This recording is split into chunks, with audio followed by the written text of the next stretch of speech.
Please enjoy this free clip of the No Spin News. To watch the full episode, you have to become a BillO'Reilly.com premium member, but it's fun. Simply visit BillO'Reilly.com to sign up and start watching today. Let's get on to the Durham thing. So I just want to recap the history here.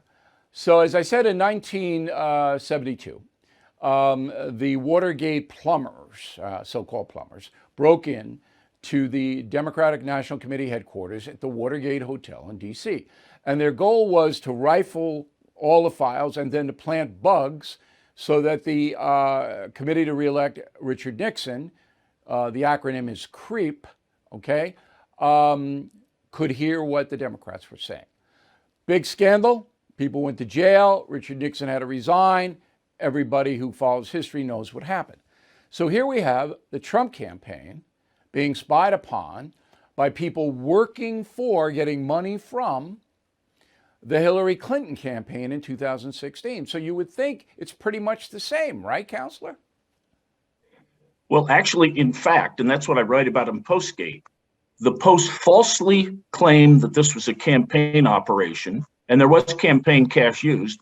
It was not a campaign operation, and the Post knew that. But the public, of course, it had resonance with the public because the public does not like unfair electoral actions, unfair and illegal. And that's why Nixon got tossed out of office. So you're correct, Bill. That's what the public thought. And in my book, I talk about how the Post hid the truth. Nixon was still scratching his head. He didn't know what the heck had happened, but he obstructed justice at John Dean's urging. Yeah, after the fact, he did bad things. Who essentially paid for the plumbers to go in there? Who ordered that? Well, it was paid for out of campaign funds. But as I talked about in my book, Postgate, it was mainly the CIA had infiltrated the White House through Howard Hunt. McCord had infiltrated the committee to reelect the president. They pulled money out, I think, at John Dean and Jeb Magruder's behest, but it was not for a campaign purpose. It was to listen to naughty men talking to naughty girls and getting dirt on them. The CIA wanted that. It was a Dean wanted it for his own purpose. Okay, it was a blackmail operation. Right. All right, now, the press was all over Watergate. They couldn't get enough of it. It made the reputations of journalists. One of the reasons I am a journalist was because of that. I said, wow, look at this story. I'd like to be involved in investigating things like that. Now, the press doesn't really have any curiosity at all about this Durham situation. Why? Well, the Post, because of Watergate, understood its power not only to hype a scandal, but also to suppress it. Witness the Hunter Biden thing. They suppressed that beautifully. Nothing happened. They have great power. They exercise that power in partisan ways, and that's what we have today, Bill. And so in the Durham thing, I think that's a succinct definition, and also because they pushed the Russian collusion every single day. You know, isn't it interesting how aggressively all the newspapers, all the network news, CNN, MSNBC, pushed the bogus Russian collusion story every single day, all right, in every single way. And now you have another story on the other side that said they trumped this up, pardon the pun, and they're not interested at all. I think that pretty much says it all about the corrupt corporate media, Counselor. I'll give you the last word. Oh, yeah. They're covering up one of the greatest scandals in American history, the worst. It's terribly sinister.